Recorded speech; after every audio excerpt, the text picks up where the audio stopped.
Our panelists have come from near and far. Nearest to me, let me introduce Nicole Martin, a native of Baltimore, Maryland. She's the Chief Impact Officer of Christianity Today. Anyone ever read or heard of Christianity Today? Today will be a good day to say I have. I'm a fan. She triple majored at Vanderbilt University. She has a Master of Divinity from Princeton Theological Seminary, awards for preaching and music. So if she gets to preaching during this session, we're going to let her go because she's an award-winning preacher. She has a D.Min from Gordon-Conwell Theological Seminary, and before coming to Christianity Today, she was Senior Vice President at the American Bible Society. She's the author of Made to Lead, Empowering Women for Ministry, as well as Leaning In, Letting Go, a Lenten devotional. She's married to Mark, and she has 2 daughters. Would you help me welcome Nicole Martin? Thank you, Nicole. Really glad you're here.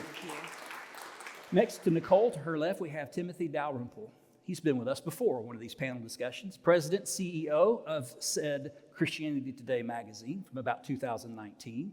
And he has brought a fresh and innovative angle, I would say, to the publication. Now it's its 67th year.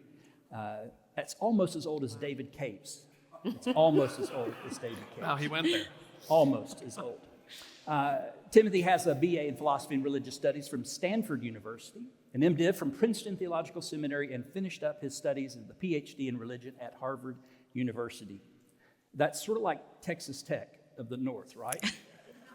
Exactly. If we could only aim so high. Someone here has to say something good about Texas Tech because right. he would. That's right. He would definitely have said that. Timothy was a world-class gymnast at Stanford.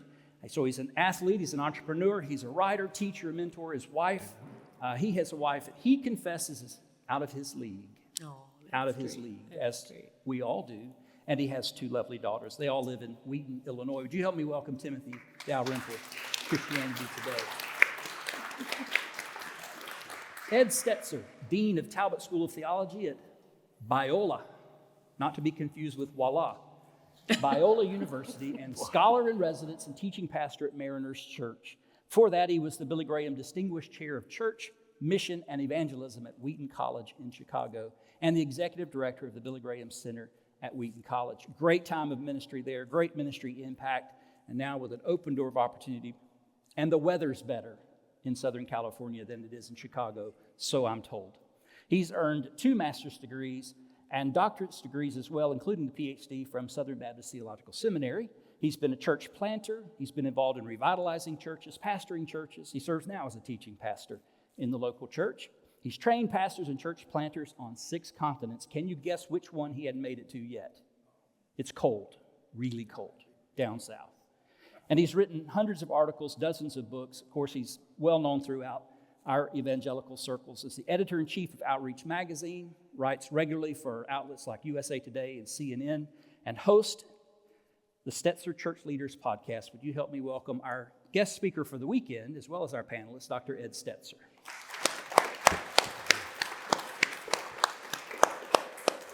And finally, perhaps the furthest away award, at least of our panelists, Amy Orr-Ewing is here. Amy is an author, speaker, a theologian. She's the author of several books, Where is God in All the Suffering, Why Trust the Bible, and Mary's Voice, her most recent, which you're definitely going to want to get and read. She holds a PhD from the University of Oxford. She's also an honorary lecturer of divinity at the University of Aberdeen in Scotland. She does talks all over the world, college campuses. She's spoken to the staff at the White House. She's addressed the Parliament in the UK. She's a great ministry of speaking as well as writing in the marketplace, education, policy making, those sorts of intersectional questions. Really intriguing, and she does a terrific job on those. She lives near Oxford in England with her husband named Frog. It is not a misprint. That is his name. You call him Frog? I do, yeah. Frog. Oh, Frog. He's not a frog. No. Just call him Frog. And they have 3 sons living near Oxford. Would you help me welcome all the way from the UK, Amy Orr-Ewing? We're so glad you're here. Welcome, welcome, welcome. I should add, as we get started with our panel, we're also streaming this live. So those of you who are joining us by video, thank you for joining us. Welcome. And this will be played back many times over YouTube and on our Biblical Literacy website, as well as our Lanier Theological Library.org. This will be available afterwards in a number of those places and ways. So you'll be sure to share this and pass it along after what you've heard today, I'm sure. So here are our thoughts. First of all, as I mentioned, we want to talk about the topic, but let's get some terms defined, because I'm not sure we might all be on the same page, especially, for example, on the term evangelical. So Dr. Stetzer, you're the featured speaker for the lecture tomorrow night. Thank you for serving also on the panel. Let's start with you. Would you give us a definition of evangelical? Well, I think that's probably going to be the conversation across the entirety of the panel, but I think at its simplest, you can use 3 words. A conversionary Orthodox Protestant would be 3 words that you put together, might define what most evangelicals are. The most famous definition is by someone named Bebbington. The Bebbington Quadrilateral talks about kind of 4 markers that make evangelicals. He was actually talking about British evangelicals, but there was crucicentrism, conversionism, activism, crucicentrism, conversionism, which one did I miss? Biblicism. That's why we have a panel. What's that? That's why we have a panel. That's why we have a panel. It's helpful. Teamwork makes the dream work. Driving all night last night woke me up. But I guess I propose a little bit of a different definition. I have a book I'm finishing on what is evangelicalism, what's its future, and I think I kind of look at it. The picture I use is a bit of a tent. Many of us gathered at Billy Graham's funeral there in Charlotte, and there was a replica of the tent from the Los Angeles Crusade. I think the 3 words, conversionary Orthodox Protestantism, or the quadrilateral Bebbington, maybe misses some of the centrality of conversion in the evangelical experience. So if I had to design it as a tent, which I kind of explain in a chapter in the book, there's called the king pole, or a center pole of the tent is conversion. Pretty much every evangelical will see central to their faith that somebody is born again, receive Christ, accept Christ. So I don't know that it is easy to slide that down into a list of 4, but I would put that at the center of the experience. And then evangelicals think of themselves on a common mission. So again, using the picture of the tent, from that center pole comes some ropes that hold the rest of the tent together. And I think that's common mission. So evangelicals are a people who are centered on a conversion, who kind of hold together with a common mission.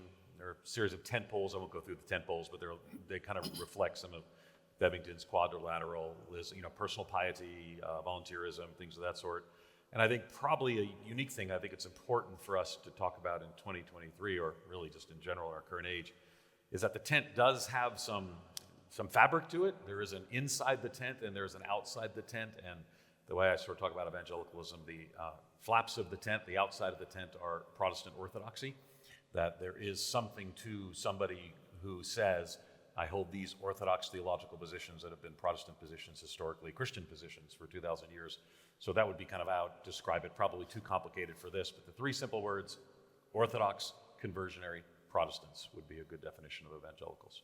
Very good. And let me invite the panel to weigh in. Also, maybe to broaden the question just a little bit, to say, what would an evangelical be in ideal, meaning what would we want it to mean to the world around us? But then also, because oftentimes to properly define a term as what it is, we should probably offer to some degree what it is not. So maybe add a little to the definition of, from your perception, what is evangelical and evangelicalism, and what is it not? Anyone? Yeah, sure. So for me, the Bebbington Quadrilateral, conversion, as Ed said, being at the center, biblicism, the cross. So Luther's theology of the cross, everything is about Jesus' crucifixion and calling people to repentance and to receive that forgiveness. And then the activism. I think experientialism is also, actually, if we're honest, a core aspect of what the average evangelical is, as opposed to, say, a Catholic. Like the idea that we expect to experience God. God is alive. He's a living God. And we have a relationship with Christ, or we're filled with the Holy Spirit. So a sense of the presence of God. In terms of public cultural perception of evangelicals, it's probably, we're obsessed with sex and we want to stop people having it. We exclude people, we're angry, and maybe we're bigots as well. That would be some of the public perception. Where I come from in Britain, there's still some sense in public understanding of the great historic reforming life and vigor and power of the movement. So Wilberforce was a well-known evangelical, so the movement for abolition, Shaftesbury, he was a great public evangelical in Britain. He was a real social reformer, so advocating for child rights and children not having to work in factories and for education. So historically, we've been known for our good works. We've been known for that salt and light. So I'd like to hope it's somewhere in between. Maybe overriding, though, there's a sense that being an evangelical matters. Like you're not a sort of non-active evangelical. Sure. You're not a kind of passive person. If you're owning this name, you're doing stuff, you believe stuff, and that may be negative or it may be positively received. Depending on perhaps motivation, why you're doing what you're doing. Good. Others? Yeah, I would add to that. I think I've always understood what it means to be an evangelical according to Scripture. I mean, it is at its core people of the good news, people who believe in the good news of the gospel. I think of the Matthew 28, 19 and 20. We are those who feel called to make disciples. We feel called to baptize. We feel called to teach. And we are convicted by this belief that Christ is with us. At the same time, I believe that evangelicals are global, which is to say they are not just American. I was so moved and grateful for Liz, who shared earlier about the context of the global church. I remember hearing Todd Johnson at Gordon-Conwell talk about the profile of the average evangelical in the world today, and that's a 26-year-old African woman. So to be evangelical means we are global. To be evangelical means we are diverse. And to be evangelical means we're young. So we are not just American. We are not just one race or one party politically, and we're certainly not just one generation. So it is a lot larger and more broad than we could ever imagine. That's good. Tim? I think your question points to the fact that it's a highly, highly contested term, right? And it has been really for quite some time. So people would put this question to Carl Henry, who was the first editor of Christianity Today, and there were two answers that he gave. What is an evangelical? Sometimes he would say, it's someone who likes Billy Graham. The other answer he gave on occasion is, it's someone who reads Christianity Today, which was a very self-serving answer for him to give. But a lot of what we think of in the American context when we use the term evangelical really comes out of the 40s and 50s and the formation of the neo-evangelical movement, a number of institutions that were founded during that time, like Christianity Today, like the National Association of Evangelicals. And I would say in some ways the term has broadened. We used to distinguish between this neo-evangelical movement and groups that would be defined as more fundamentalist, more Pentecostal. These days it's a more encompassing term, typically. But I would also note that there are creedal definitions, like the Bebbington Quadrilateral. There are also sociological definitions. And so what is meant by evangelical, it's always good if you're reading a study of evangelicals to look at how are they defining it. And it will depend on if you're looking at Barna or you're looking at Pew Research or et cetera. Sometimes it's by self-identification. If you say you're evangelical, okay, then we'll grant that to you. Who are we to judge? Other times it will be about attendance in particular denominations, right? If you attend churches of this type. Other times you could see more definitions related to action. And, well, you actually have to attend church and so forth. I think recently, and there has been, in the kind of contested nature of the term, and again, I think evangelicalism has always been a loose coalition of often warring tribes, but in this fragmented age, I think there has been a sort of a tendency to define evangelicalism in terms of certain cultural and political postures. And that, I think, has introduced some tension between almost a socio-political definition of the term and more of a creedal definition of the term. All right, let's take the second half of the topic, which is evangelical identity in a fragmented age. Somebody help us understand what we mean when we say fragmented. What's fragmented? Amy, you look ready. Obviously, I'm a foreigner here, so my perception would be that increasingly in America in the last 10 years, the culture here feels more divided than it has in my lifetime, certainly. And that's happening at a political level. I think that's happening at a racial justice level. It's happening at a socioeconomic level. And to some extent, we're experiencing that in Europe. It just has a different outworking. So in Britain, we had this big referendum called the Brexit referendum when Britain voted to leave the European Union. It was a kind of watershed moment that revealed great and deep divisions in the culture. And there are lots of reasons for that. You could make a very strong case, I think, for the influence of what you might call cultural Marxism, which is after postmodernism, the idea in the 1960s in French universities that then filtered to us until about the sort of early 2000s. The idea of postmodernism was really idealizing toleration, idealizing relativism. So your truth is your truth, my truth is my truth, we just want to get on together. The worst thing you could be is a bigot who excludes someone else. So that was the sort of cultural ideal, at least, of postmodernism. But what has begun to replace that is, even if it's not an ideological Marxism, like people haven't actually read Marx, they're not communists, they want to own their property.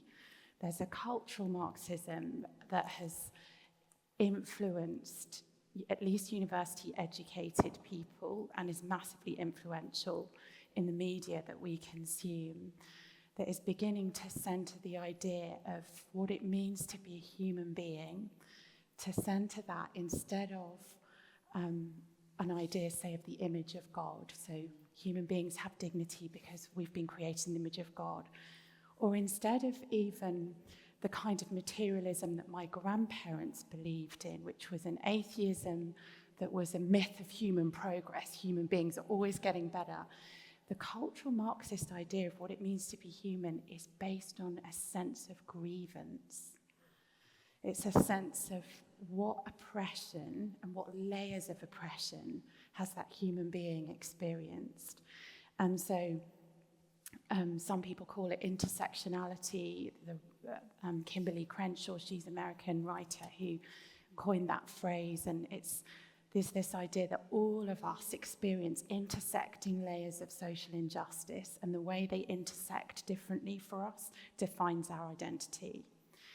And so you have a whole generation of people, though they may not use the phrase cultural Marxism, they may not know the word intersectionality, but they're living with a deep, intuitive sense of massive injustice, and of that injustice defining their humanity and being then the basis for rage in this world, and being the basis then for political decisions, and actually a lot of othering other people. So you're in that group, and you're in that group, and your group has oppressed me.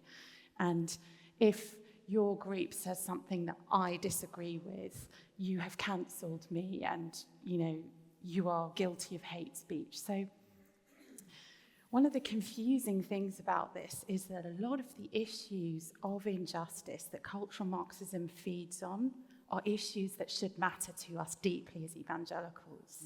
Issues like racism, issues like poverty, multi-generational poverty. Evangelicals have always been concerned about these issues because we believe the Bible and we believe people are made in the image of God. But cultural Marxism is feeding off the perceived and real injustice in culture and saying the solution to it is anger and rage, and the solution to it is greater division. So whether we call it identity politics, whether we call it cultural Marxism, it's everywhere, including in groups of highly, highly privileged people. I mean, my sort of absolute baptismal moment of being drenched in this was a university mission I was involved with in Oxford. I was speaking every day for a week at the town hall, and the students could come and hear a gospel message at lunchtime, kind of classic evangelical mission. But we did it so that people could ask questions. And 2018, every single question on this first day of the mission was absolutely enraged. So really, really angry students, and they were all questions just driven by what we would call cultural Marxism. So isn't the gospel responsible for colonization and empire and oppression and war and sexism and all the ills of the world? And that's from some of the most privileged people in Britain who are going to the best university on earth. Sorry, guys. I know there are other great universities, right? Yeah. The perception of a 19-year-old who is studying, he has this incredible life opportunity in global terms of that education, the perception of grievance and injustice, it struck me very deeply. Mm-hmm. So, sorry, that's a long answer, but fragmentation it's here in America, it's where I'm living in Britain, but I think that's at least a part of it. Yeah, that's great. And having spent a couple of years, 2 weeks a month in the UK, getting a better sense of the uniqueness of the UK and the broader European mindset. What about in the US? Is there a particular American definition of fragmentation and what we're seeing in our culture, as Amy's expressed beautifully in the UK? What do we see in the US? A lot the same. Any nuance? You wrote an article. I read your article. Talk about your article. I cite it in my book. Oh. Well, I think if Ed will be delivering a meaningful service to the church in helping us to define evangelicalism, so I'm grateful for that. I don't disagree with what Amy was recounting. I would say that my experiences within secular academia at Stanford, Harvard, and I was briefly at Oxford, were mixed. There was a lot of wonderful spiritual life in churches and fellowships there. So I don't want to paint too bleak of a picture, but there was also a kind of creeping extremism that I think is being exposed in a lot of ways right now amid the Israel and Hamas conflict. However, I'll say, and maybe this is, has to do with our position, that we're more concerned about internal fractures within the church, and a little bit less about external pressures from the secular culture. And it's not because those pressures aren't real, they very much are. But because of a core conviction that if the church remains faithful to its first love, that exercises a really compelling witness to the next generation and to those around it. And unfortunately, the fragmentation is not just in the culture out there. It is very much within the church, and I don't think it's just flowing into the church from the outside. In some ways, there are divisions that are unique to the church. I mentioned earlier that there has been a broadening of what is considered evangelical, and so when CT was founded, it was meant to be a kind of big tent in the middle between a kind of reactionary fundamentalism that was represented in a figure like Bob Jones, for instance, and on the other hand, a mainline Protestant progressivism that was represented more in something like the Christian Century. So it occupied a middle space. It typically didn't refer to Pentecostals, and I'm not saying that it should or shouldn't. I'm just saying we use the term pretty broadly today to refer to kind of those centrist neo-evangelicals, like Wheaton evangelicals, let's say, but also Bob Jones evangelicals, and also evangelicals of other stripes. And so that is almost fragmentation by definition, because you're taking what used to be a fairly cohesive group, using it much more broadly for a more diverse group, right? But partly that more diverse group is being taken as evangelical because of that socio-cultural or socio-political definition, where a lot of people call themselves evangelicals today, even though they don't go to church at all. But they do so because they line up with certain political positions, right? And so please understand, I come to this from the center-right, and I come to this from someone who really, from the position of someone who really believes in that we do need to engage the culture and we need to engage public life and engage politics. But I do think on the left and the right, but because evangelicalism tends to lean further to the right, I think particularly on the right, there has been a kind of captivity toward political power. And even a different sense of what it looks like to exercise power within the culture. Is it most important for us to kind of gain access to the levers of political power in order to do what we believe is in the best interest of all? Or is there a different use of that's more canonic, right, of sacrificing power, laying yourself down in a culture that is increasingly resistant to Christians exercising political power? And so I think there's a key distinction there. And then I'll just leave this as an aside for the moment if we want to pick it up later. But I think that the diversification of the media landscape, the rise of digital media, the rise of social media, the rise of virality culture, the rise of conflict entrepreneurs who build their careers by pitting groups against each other, caricature artists, smear artists, which obviously is not the province of one side or the other, it's all over the place. You can make a brilliant career by selling scorn. That is contributing to an enormous sense of fragmentation in the church today that I think is hugely detrimental. So it's great to have before us the notion of fragmentation from a cultural perspective, the world, but also recognize what some of that fragmentation has caused in the church.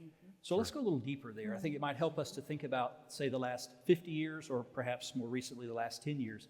How has the term, or the perception of the term, and maybe with it the identity, changed in the last decade to, say, 3 or 4 decades? Have you seen that?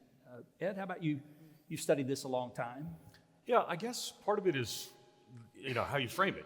56 years ago, the conversation was different. You're coming out of fundamentalism, there's neo-evangelicalism. I remember Carl Henry's book was The Uneasy Conscience of Modern Fundamentalism, because that's just, people use those terms. We blew the fundamentals. And I think we had a several decade long, quite nice ability to be shaped in a community together. I think, I stood on the mall in Washington, D.C. with 1 million other men, and Coach McCartney told us to love one another and hug people and work towards racial reconciliation and love Jesus. And that Democrats and Republicans and Independents are all in this church together, we're all in this together. I can't imagine having that kind of talk today in American evangelicalism. So I do think that the last 10 years have sharpened the focus on the divisions. Now, I think in part of that is not just the question of who evangelicalism will be, but I think it's also what evangelicalism should do. So, for example, and this is important.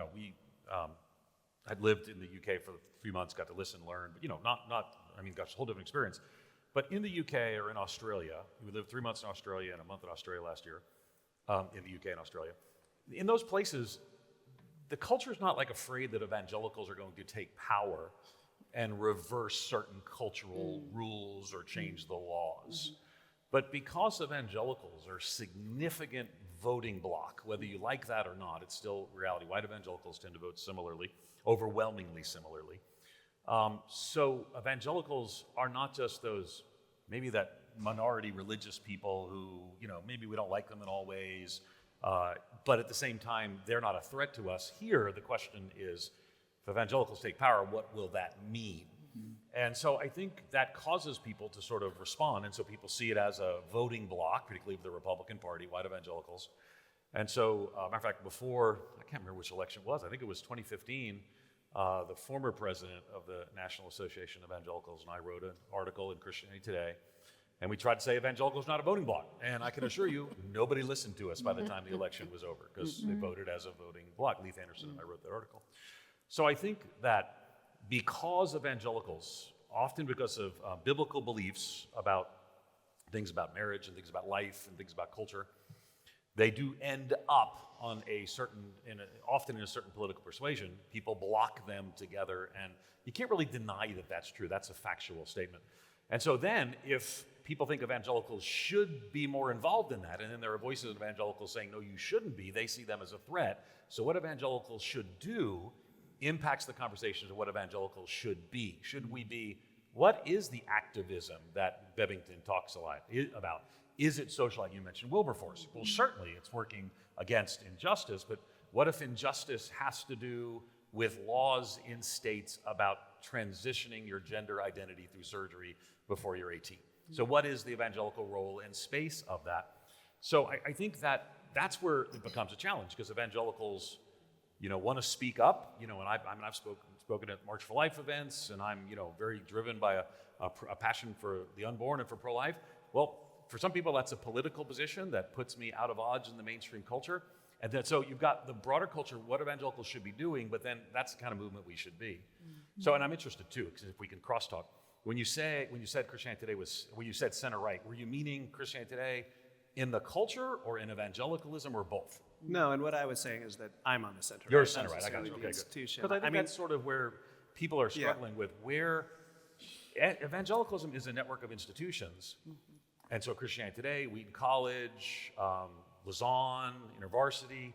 And so everyone's kind of looking at, well, where is Christianity Today on there? Not funny you just happen to be half the panel's Christianity Today and half the panel's Outreach Magazine. She's a columnist for Outreach Magazine. So my little teeny magazine compared to Christianity Today. But when you're in that social space, people who think evangelicalism should be doing something other than it's doing, therefore try to marginalize your voice and elevate somebody else's voice. So I think there's a battle for what we should be doing that shapes who we are. Does that make sense? Absolutely. That's a good distinction. Nicole, what do you think? What's changed in the last 10 years especially? Have we seen a shift in the use of the term evangelical as a whole? And then as you've rightly pointed out, we hear a lot more about white evangelicals as a voting bloc, more of a political sort of identity than theological or religious. What have you seen? What have you noticed? What's changed? I mean, I can concur with everything that's been said so far. The only difference for me is I think we feel the fragmentation differently now because we are in a hyper-connected time. On the one hand, we're seeing some of the greatest collaborations in Christendom and in faith that we've ever seen. I mean, you take Every Tribe, Every Nation, for example, the ability to bring several translation groups together for the purpose of making sure every tribe and every language has scripture in their language. That is unheard of. That level of collaboration is amazing, but it enhances the division. And I would say 10 years ago, no one ever asked me if I was evangelical. I knew what I understood about the power of God's word. I knew that would affect how I lived in this world. I knew that made me different from, some of my Reformed friends at Princeton Theological Seminary. But when it came time to vote, then the question was asked, so are you an evangelical? So you add this tension between this hyperconnectivity and this fragmentation, and now you're adding another level of not only am I trying to figure out who you are, but I'm trying to figure out if I like you or not. I'm trying to figure out if I hate you. I'm trying to figure out if I should block you. Because how can you be evangelical and still believe that or still do that? This is especially felt in circles, I think, in Black church circles and Hispanic church circles where according to lots of research, Barna and Pew included, African Americans and Hispanic Americans are very orthodox in their understanding of evangelicalism. They tick every theological box. And then when it comes to voting, they look and feel different. So we haven't tried to reconcile it. We've just said, well, there's white evangelicals, and then there's the rest. So that, it really creates another division, and the question will be, what do we do with that? Right. Do we say we're all still under the tent, and therefore we still connect? Or do we say, well, I guess the tent just took on a racial hue, and anyone here is good, and anyone out is out? Yeah. That breaks my heart. I think if you go back to what Tim was saying too, because a lot of how you define evangelicals by behavior, by belief, or by belonging, does shape that. If you do it by belief, the National Association of Evangelicals I was at Lifeway Research at the time, we developed a framework of 4 questions that if you strongly agree with those 4 questions, you would be defined by a research framework that the NAE adopted as evangelical, and African Americans answer those questions strongly agree higher than any other group. Yeah. They also identify as evangelical lower than anyone who else agrees with those statements as well. Right. So a lot of it is cultural, historical, what language do you use? The reason I was asking about the center-right thing, I think anybody who holds evangelical belief and practice is going to end up being center-right. The question, I think, in evangelicalism right now is how aggressive should we be in the cultural moment? That's driving a lot of the internal division. Because everybody, if you're going to be an evangelical, you're going to hold biblical views of controversial issues, you're going to be at least center-right on those issues. But do you punch a lot about it? Do you persuade a lot about it? Do you engage a lot about it? Do you lay down your power a lot about it? I think that's where the rubber meets the proverbial road. And I think that I don't think that there are a whole lot of people that, even the people on this panel, not all of you, but certainly Tim and I, there are a lot of people who would like us to have less influence in those conversations. So a more maybe muscular influence can be in that presence. And so I think right now it's a struggle. The kind of word picture I use in the book is of evangelicalism has always had like a potter at a wheel. And to be just transparent, Billy Graham was, and Christianity Today and other organizations were the potter shaping evangelicalism. And when you're doing this pottery, it's called throwing. You throw in things and you throw out things. That's the technical term of it. And if you read early on, Billy Graham and Carl Henry decided, no, we're not going to have this person write, because even though they believed a lot like it, because they might not be the best, so they put them out. Well, we want to add some stuff in. And I think right now a lot of people are trying to add some stuff in, and some people are trying to throw some stuff out. And I think really the verdict is out. What will evangelicalism be, and who will the voices of evangelicals be heard? What voices will be heard in the future? And it's something unlike anything we've seen probably since the shaping from fundamentalism to neo-evangelicalism, the level of dissonance and disagreement in the movement itself, while the culture is fragmented at the same time. So it's a hard to explain time. And people around the world, evangelicals around the world, are like, what's going on? And the answer is, I don't know that I can give you a clear answer. Would you go as far as saying there is an evangelical identity crisis? Absolutely. Yes. Yeah. I think there's a bit of a leadership crisis as well. There's an entire generation of leaders who commanded respect across a broad spectrum. CT being founded by Billy Graham, Sure. I mentioned John Stott, Yeah. and who have passed away. And it's difficult today. There were some like Tim Keller that had some breadth, but it's difficult to find today leaders who are not kind of leaders over a particular slice and are instead leaders over a broader span. And I would one note I want to make on the voting block point. If you were asked 80% of evangelicals or 81% of evangelicals voted for whom, you would go ahead and supply the answer, right? But it's not 80 or 81% of evangelicals. It's 81% of white evangelicals who voted, right? Who actually voted. Right, of those who who voted. Of those who voted. So the politically disengaged are not counted in that. African American, Hispanic American, Asian American, other American evangelicals are not counted in that.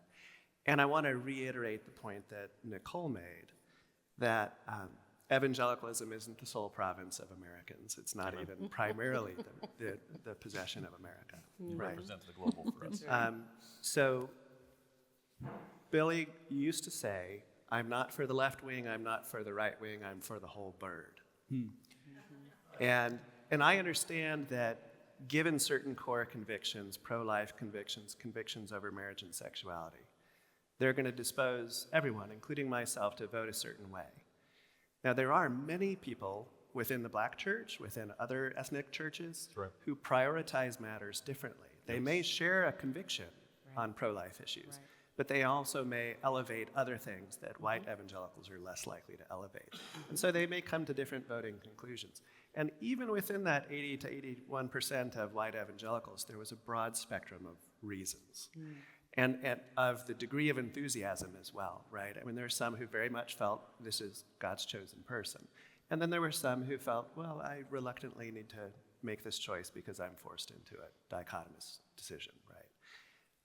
So there is a fair bit of nuance there, but at CT, we do try to kind of keep that global purview in mind, that we feel really called to be a storyteller of the global church and of the multi-ethnic church in the United States. And that means often representing a wider diversity of viewpoints than you would get if you were solely within a white evangelical space, American space. I wonder if in your role particularly, do you ever feel like a ping pong ball, given that you can never straddle the fence? You're going to lean one way or the other in your writings and your whatever you're publishing, what you're saying.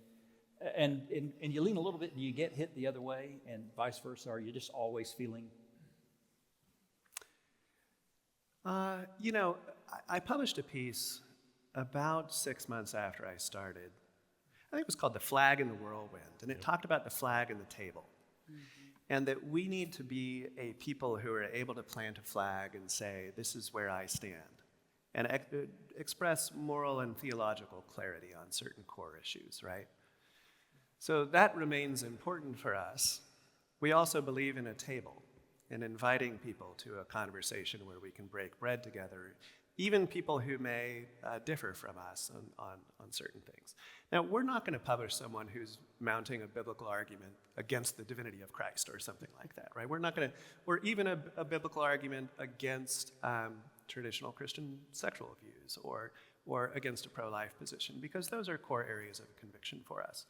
But so in each area, we kind of need to decide, well, here's where this is our voice, and this is the range of voices that we're willing to publish.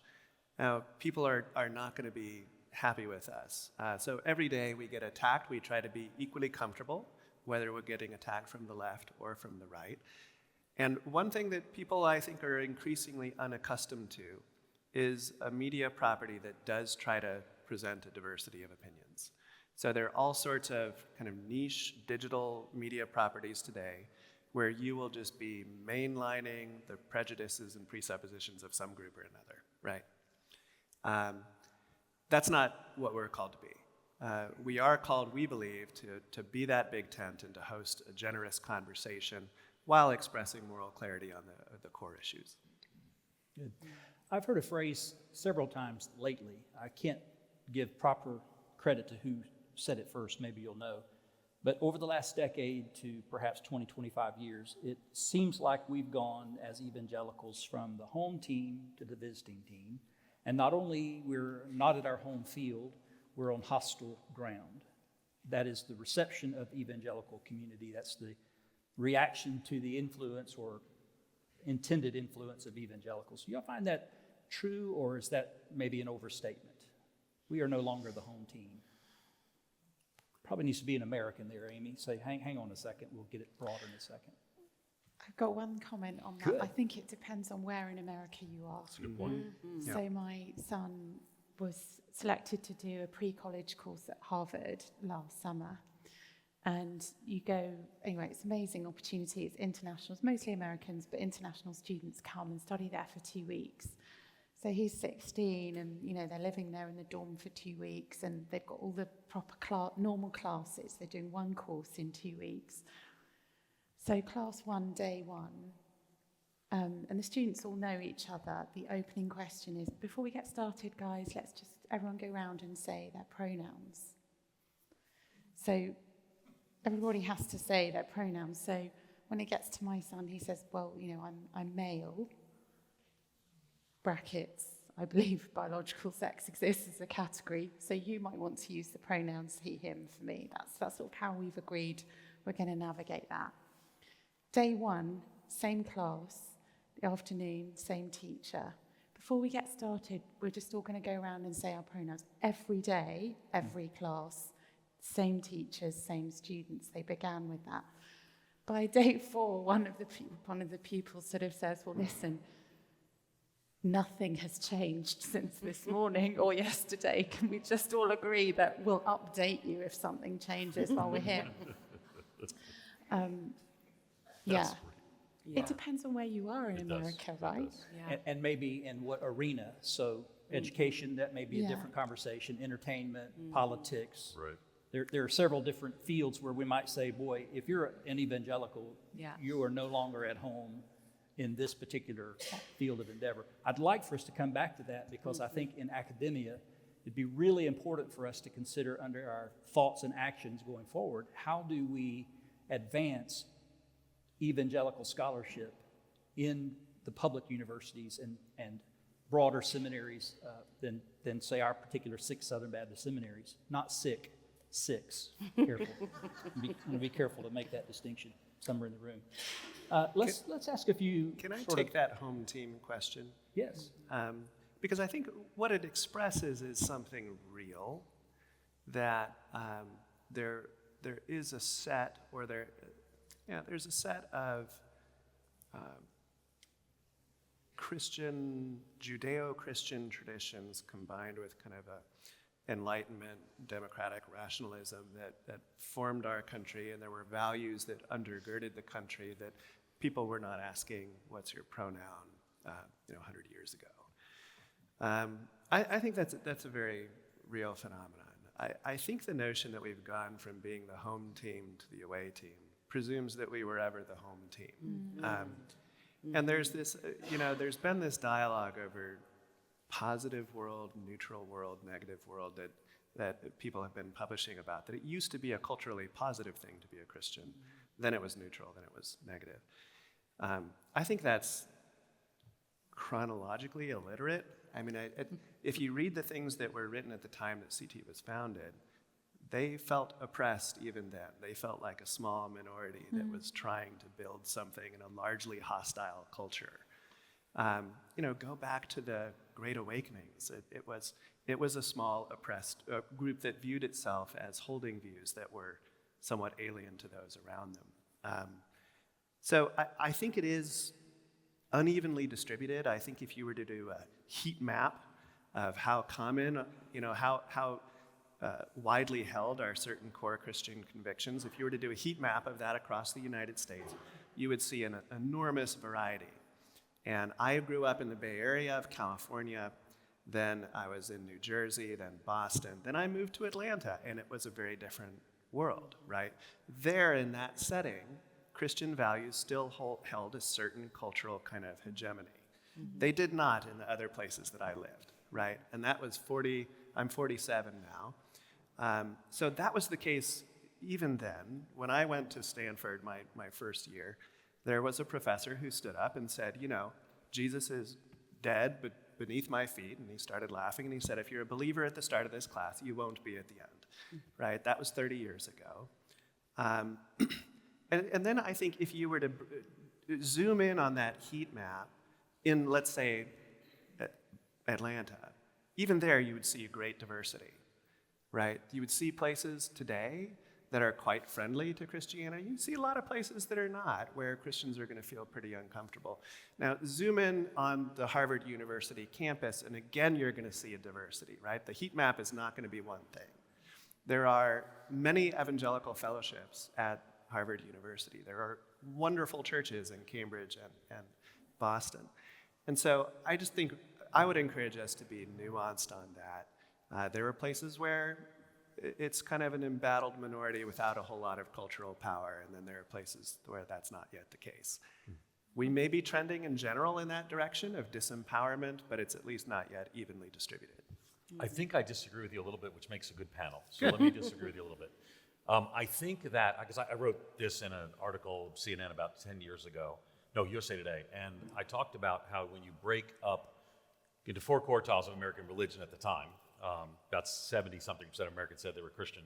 I said you can sort of, 25% is non-Christian, and then 75% identify as Christian. Now, we all know that most of them aren't practicing, like you said, the percent, and the devout would feel some of the pressure, downward pressure. So in that article I wrote, you had convictional Christians, those, 25% of the population tends to be more serious, use the word Christian to describe themselves. You had congregational, loosely connected to a church, cultural, not connected to a church. But together they made up about 75%. And here was people of other religions and no religion. So you go back to the 60s, the most hated person in America was, according to the front page of Time magazine, Madeline Murray O'Hare. So she's an atheist, partly because she was outside of the cultural mainstream. Though not practicing Christian, there was a veneer that sort of covered that. And people would look at the practicing Christians with some level of admiration and say, well, I'm not a practicing Christian, but we're kind of in this, maybe as people say, Judeo-Christian context. Now, again, I don't yearn for the 50s. I wouldn't want my daughters to have grown up with no opportunities or experiences before them, that it's a different world. I wouldn't want to be a person of color in those ages, but stay with me for a second. So what I think, and I wrote about this in Christians in the Age of Outrage, I have a little chart in there, and I said what's happened is that culturally, a lot of these people who were culturally Christian have sort of moved away from the label identification, and also a positive perception of some of the beliefs. So what's happened is that where this was out of the cultural mainstream, and now I think of evangelicals or people, and I would say people use the word Christian to describe themselves, like evangelicals, Catholics, Mormons. I'm not making a theological statement that, so stay with me. But so now I think what's happened is this is more mainstream culture, and we're out of mainstream culture. So the phrase I used in the article was, we've lost our home field advantage. So what I would say is, we are now on the other side of the cultural divide, where Madeline Murray O'Hair was on the other side of the cultural divide before. Now, we look at Bill Maher, we look at other people like that, they're in more mainstream culture. Interesting to see something he's saying lately. So I would say probably a little bit different, but I think maybe just nuancing it maybe differently. But I think there is a shift that we have experienced. Having been a pastor, having planted churches in the late 80s and early 90s, I will tell you that having planted churches in the northeastern United States in the 80s and the 90s, the perception of Christians and the openness to the gospel in church planting was different than it is today in those very same places. And again, it is different in places. Just moved from Nashville to Chicago to California, all different cultural experiences. But I do think it's fair to say, I think it's simplistic to say that they all liked us, now they don't like us. They didn't like you in parts of the country for a long time. People of devout faith always are kind of a rebuke to the broader culture who doesn't share that devout faith. But something has shifted, and nominal Christians have shrunk and have also moved their beliefs and practices more aligned with mainstream culture, where before they were more culturally Christian, which I don't think is a good thing, but it did create a different cultural value. In the language I use, it created a home field advantage that I don't think we have anymore. Would that be a distinction? I think this gets us to, a really helpful distinction. And I want to honor Ed as a total expert in this space. And I think the reason they had to move us into this place was to contain all of Ed's credentials. I mean, he's got a ton of credibility here. He's going to say something to deeply disagree with what I said after that, so come on. So I think it puts the build up. let me make this distinction. I think if you were to tell evangelicals, specifically evangelicals, 20, 40, 60, 80, 100 years ago, that you have home field advantage, I think they would have disagreed. If you were to tell Christians 20, 40, 60, 80, 100 years ago that you have home field advantage, maybe more would have agreed. Because there was, and really the cultural power, let's go back 50, 60 years, cultural power was held more in mainline Protestantism. For sure. Right? And we haven't even accounted for mainline Protestantism in the conversation. Whereas today, it's I would say in more secular spaces. And so that does represent a real shift. Good. Would you make a distinction when we look, for example, let's just look at the presidential inaugurations. So let's look at Rick Warren praying. Let's look at who was praying at Obama's and backed out. Joel? The ex-campaign Stamp Out Slavery Passion Conference. Who was it? Louis Giglio. Louis Giglio. Oh, So would evangelicals, which clearly were welcome in the public sphere, remember that Barack Obama answered Rick Warren's question at the Civic Forum on marriage and said, I believe that marriage is between a man and a woman because that's what the Bible teaches. That was Barack Obama. Would they even consider coming to that conversation today? That feels like a shift to me. Yeah. I do think that represented a high watermark of cultural and political influence for evangelicals. And that partly had to do with the evangelical alignment in the 80s and 90s and on the right. So it became certainly a very important voting bloc to court. But even some Barack Obama would come as well. So it's for me, I guess what I say is it feels there's been a shift. I wouldn't describe it in simplistic terms like it's now just negative, because it's not. Yeah. All of us here, you just came back from the Senate, and working with Chaplain Black at the Senate and more. So I don't feel like there's now a closed door, but I do think there's a different temperature. No, I would agree. Yeah. And I want to turn this in a very positive direction, but I want to ask one tough question before we go. And let's have each of you answer. I wanted to know what you think about this as understood. Is the term evangelical still a good term? Is it still applicable? Does it really define us? Is it desirable? Is it beneficial? Or has the time come perhaps to reconsider the term or our connection to the term? It's a very American question. Amy, you want to go first? Well, Ed just said it's a very American question, which he's right. I think for the British context, there's still quite a strong positive feeling around the word. Good. Because of what I mentioned before, Wilberforce, Shaftesbury. Also, one other thing which, when everybody here was agreeing that evangelical would mean you were centre-right, in Europe that often is not the case. Most most people would be centre, maybe slightly left. And the key campaigning causes have been things like the Make Poverty History campaign. So the high watermark for evangelicals in Britain was Gordon Brown, Labour. He was Tony Blair's chancellor, so in charge of the money guy, stands up and gives a speech cancelling the debt owed to Britain by many, many, many third world nations, which obviously there was massive injustice in that debt. And in order to give that speech, he got up and quoted from the prophet Isaiah, chapter 61. That's how he opened the speech. And there is a recognition in that this is a cause that has mattered greatly to evangelicals. That's good. And today, evangelicals would be very closely associated with campaigns to help people get out of unjust debt in communities. So Christians Against Poverty is a movement. And also we would be seen as closely aligned with the anti-human trafficking thing. So Americans would probably see us as a bit weak on the life issues like abortion and euthanasia. We do campaign on those, but those wouldn't be seen as the main markers of orthodoxy in the same way that they are here. Okay. I'd add too that it's different. Think about Brazil, and it's much more American in what we're kind of describing. But I think one of the challenges that creates the word evangelical is we have a two-party system in America, which multi-party democracies and their experience of evangelicals or people of other faiths and religion are very different, because they don't think of themselves as, well, of course you'd be here. Because what happens is, in ways that aren't historically connected, but now are evident and correlated, is that if you're pro-life and you're pro-traditional marriage, you're also probably anti-immigration, and a very high correlation. You're also going. I could list 5 or 6 other things, and I don't think that's a good thing. But I don't want to pack all that. Let me answer specifically your question. I think the last few years, there's always been a fringe in evangelicalism. I remember one day someone come up to me telling me at church that the barcodes on a can of soup were the mark of the devil, and he wanted me to agree with them. And I could find and I would tell you, just this week at church, someone came up to me and gave me a 10-page thing of visions that they had, and they wanted me to read through these 10-page things of visions. And there's always been a fringe in evangelicalism. The last 5 to 10 years have moved the fringe to the center of evangelicalism. And that's a very significant difference.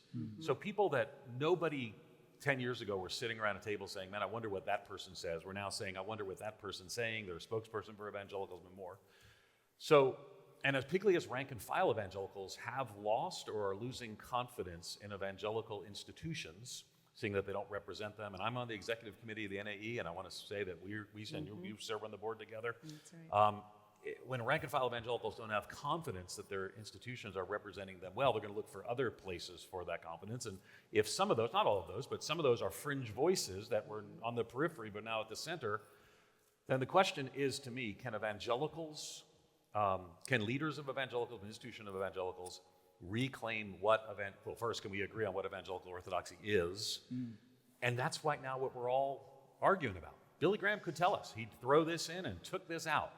And I think right now, I'm writing a book where I'm saying, let's throw this in and let's get this out. And that's what we're all trying to, that's what Tim's publishing articles. Let's make sure we look at this and let's do that. So I think really the question is not answered yet. I think evangelicalism for me is, the word is worth preserving because the global church values, and you go to places around the world and evangelicals' reputation is not always well engaged by the culture, but it's not like American evangelicalism. So let's not let the American failure create a new dictionary, because here's the thing. Let's change the name. Let's call it purple. Okay, now these are purple. Everyone's going to be talking about the purple. The issue is, and they're going to be criticizing the purple, and they're going to say some things that are true and some things that are not true. The issue is not the name. The issue is we have some issues that we have to address. Let's address those issues as evangelicals and sometimes evangelical leaders. Let's get refocused on the centrality of the gospel and the mission. And I think ultimately evangelical can be reclaimed as a good term, but the jury's still out. And I'm not going down to fight over the word evangelical. I do want a clarity of the gospel and ultimately what it means to live on mission in the world. Good. Timothy. Yeah, I feel some tension over this issue because I know a lot of my brothers and sisters who are African American, Asian American, and Hispanic have a hard time with the term, because they do feel like it's been used in a way that's exclusionary toward them or representing a certain kind of way of engaging the political space that they don't align with. And yet, on the other hand, and Walter Kim of the National Association of Evangelicals makes this point really well. Tim Keller made this point really well, that we don't own the term. And there's a lot of positive association with the term, not just, domestically and also globally. And so there are really important things that I think the global church has largely said to the American church, you can't decide. It's not up to you. But let me tell a story that maybe bridges some of the earlier conversation to this one. So during my doctorate at Harvard, in one of the seminar conversations, we were having a conversation about the history of missions. And I wanted my interlocutor to concede what seemed to me like a very minimal point. Can you concede that there must have been at least some missionaries, some of the time, who had some good intentions? That's awesome. And she was unwilling, not only was she unwilling to do it, but had me dragged up in front of the professor during office hours to complain that I was defending an evil institution.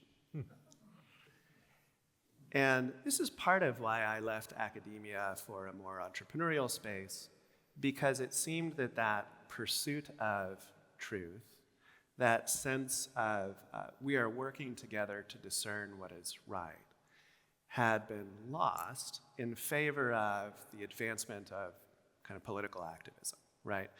As it almost didn't matter how well you assembled evidence and your argumentation if you were arguing in favor of some favored cause, right? If you were castigating the right people, and if you were perceived to be defending a favored, oppressed group, then it almost didn't matter anything else, right? Your dissertation would be, and I'm not saying this because my dissertation did poorly, it did fine, but you could write a terrible dissertation, and as long as you were defending one-legged lesbians, then it was all good, right? Because you had a certain group that you were defending. So I left academia, went into more of the media space, and the blogosphere is exploding, and social media is exploding. And the original vision, I was a part of a website that was trying to host a broader conversation on religion. And initially, the vision was great. Let's have people of differing beliefs talk about kind of central questions, right? And but the same kind of tribalism that I had seen within academia started to take shape within that media landscape. It didn't really matter. As long as you were hating the right person, right? As long as you were reaffirming the in-group versus the out-group. Now, initially, most of that was coming to me from the left because I was publishing things that were clearly conservative, right? And so there was kind of a simple left-right thing that began to take shape. But then it got much more specific, right? It wasn't okay if you were conservative, you had to be conservative of a particular kind. It wasn't okay if you were a conservative Christian. If you were not in this group, you were in the wrong group. And people, again, they could make their careers not just left-right, but by saying, you've got to be this exactly, and casting aspersions on everyone around them. And that, I think, is part of the fragmentation that we're wrestling with. But in the midst of all of that, I think it's enormously important that we reaffirm the deeper unity that we have in Jesus Christ, that we reject the politics of outrage, to play off of your title, that we reject this kind of fierce scorn toward one another over differing beliefs on non-central doctrinal issues. And across ethnic diversity, across generations, across the continents, that we need to rediscover that unity. And I think that maintaining the word evangelical is, for me, it's a part of that. And so I choose to maintain that word. I think it's worth fighting for. but I think it needs to be deeply rooted in the power of the gospel to change our lives and a little less associated with some of these other things. Amen. Good. Yeah. Nicole, is it a term to hang on to? We agree. I think even asking a question about the term is a luxury that the majority of the world doesn't have. That's true. And I think that our next generation doesn't have that luxury of terminology either. They're not asking, shall I be an evangelical or not? They're asking, shall I care about the environment or not? They're asking, shall I do something about my anxiety and depression or not? And when I speak to people who are trying to wrestle with faith in action, their question isn't, how do I operate out of my label? Their question is, how do I operate according to the calling of God and label me whatever you will? And I think the history of Christianity says the labels often come from the people who have the luxury of nothing else to do but label you. And from my personal context, we could care less what other people call you. Let them call you what they will, but do the work that Christ has set before Come on. you. That's good. And I hope that's the message we pass to the next generation, not an identity based on some political category, but because of the work of Christ in your life and because of the work you're called to do, then you'll discover who you really are. Good sermon and a great segue. Preach. Come on. Great segue. Time for the altar call. Oh my goodness. I'm ready. It's a great segue because that transitions us beautifully to our last thought, and that is, what do evangelicals have to offer that's positive, that actually resonates with the wider culture in the world at this moment? How do we help? What can we say? And what can we do, finally, to do just that? How do we do that? Want to go back to the other end? Amy, would you like to go? Sure, yeah. Yeah. For me, I think in our cultural moment right now where one of the biggest sort of drivers is this very deep sense of grievance and injustice, and that being very defining, one of the dark sides of that is cancel culture, where if someone says the wrong thing or does the wrong thing, they're forever relegated, death for transgression, essentially. And so in our cultural moment, we have something really unique and powerful and wonderful to offer, which is being lost to a whole generation. And that's the possibility of redemption, the possibility of forgiveness. But critically, the possibility of forgiveness that doesn't minimize the abuse or harm that has occurred, because that's what people think forgiveness is out there who don't know the law. They think forgiveness is moral weakness, because to forgive would be to say the harm didn't matter or it didn't hurt and you're going to be let off. So no more death for transgression for you, and that would be a bad thing. So to have a message that offers a generation the possibility of forgiveness that doesn't minimize or undermine harm. This is one of the things that I've been talking about in the context of cancel culture, in university settings, in political settings, and saying to be able to forgive in a way that didn't cheapen harm would require something really huge. And the Christian faith says there is something big enough, and it's the death of the Son of God in history. The question is it true? And then does it work? So we have another job to live that out. But I've been seeing just wonderful fruit in that simple message of forgiveness and redemption in a cultural moment where those possibilities are totally lost. And it resonates. It's just so, the gospel is so wonderful. And it still resonates today.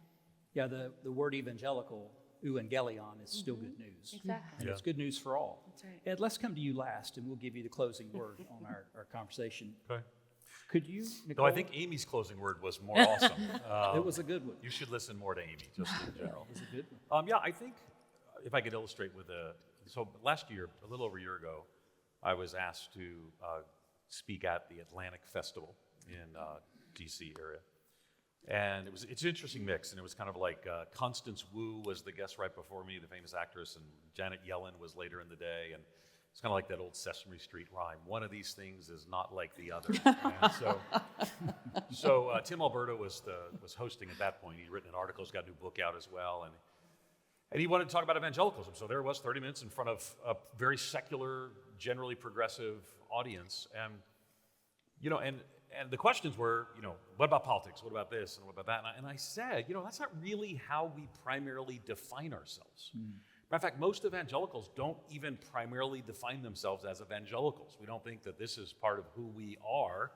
They think of themselves as Christians who go to this church, who love Jesus and want to engage their neighbors and maybe serve hurting people and ultimately get the gospel in and around the world.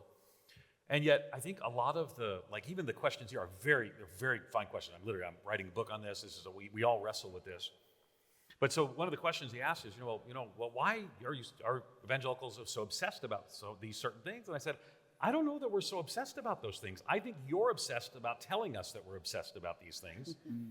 And I gave the example, because Tim and I had talked about it beforehand, that CNN ran a story about Chick-fil-A. Can't have a good panel without a Chick-fil-A discussion. So, and they said Chick-fil-A, the headline was Chick-fil-A to stop giving to anti-LGBTQ organizations, correct? Pretty short title, CNN.com.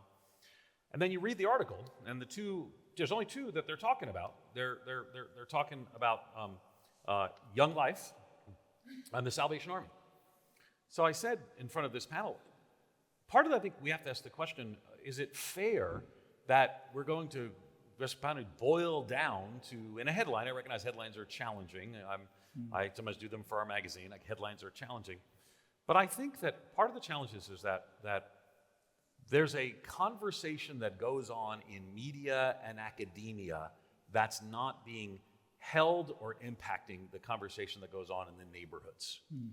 So where I live, I just moved 4 or 5 months ago. I make a commitment to map out my neighbors, to get to know them individually, to pray for them, to seek to eventually share the gospel with them. And I've met several of them, and I know what they feel about the church and what they feel, some degree, not all of them, because we're still in the process of getting them. You know what most people think about evangelicals? Absolutely nothing. Yep. Don't know who they are, don't really care. But man, there's some people that they know that were with them when their husband died. Giving a specific example that are very engaged and involved in the church that I happen to go to. And so what I would say is that what we have is maybe people like me have to write about contested identities, and we have to have panels about contested identities. But I think the best future of evangelicalism is women and men living for Jesus in their neighborhood, showing and sharing the love of Jesus. So let's disciple that into people. And when they live on mission, well, those other things eventually will sort themselves out. But I think that's a big part. What do we offer? Lives changed by the power of the gospel that seek to live on mission for Jesus in their communities and around the world. Good. Tim? Oh, he wants to respond. There you go. There you go. I'm going to give 2 sentences because I want to get to Nicole. 2 sentences. It remains the case that there is absolutely nothing in the world with the transformative power of the gospel of Jesus Christ, and evangelicals are right to continue. Amen. Secondly, the last radical act in an age of outrage is to love your neighbors. And if we can offer that, then we'll be offering something profoundly countercultural. Those are 2 good sentences. So first, sometimes when the question is, what do we have? The first thing that came to my mind is, what else do we need but the Word of God? And here's my challenge. Sometimes when we, as evangelicals, lead with Scripture, we're kind of, pushed along like, preach, as if preaching is to inspire and has no truth or anchor. But having served in places like American Bible Society, having served with Ed in Lausanne, in a global context, having served in all of these places, I can tell you emphatically, beyond just inspirational notion, we have the Word of God.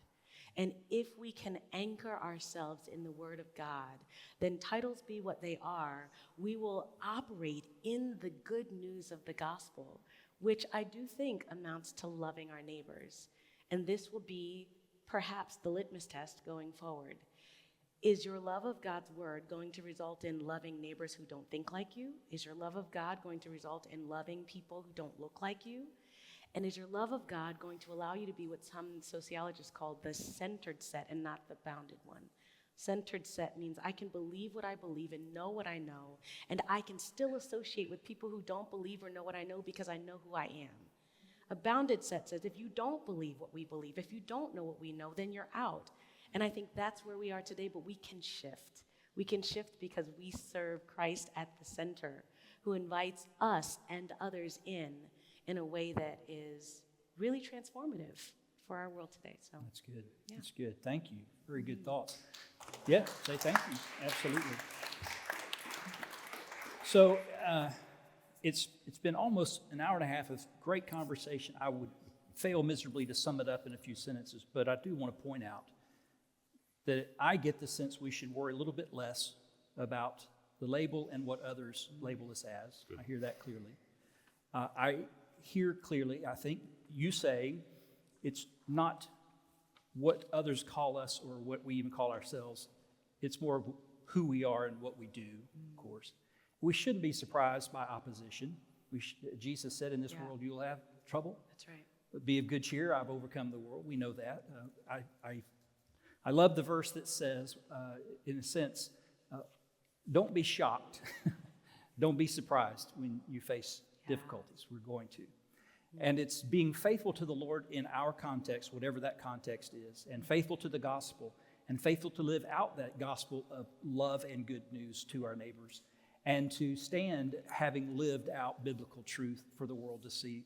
We are the salt and the light. We certainly understand that. So those are my summary thoughts, and I want to thank this panel for doing a great job of helping us think through some pretty tough questions that we're facing in our day and time. Would you help me say thank you to our panel? Well.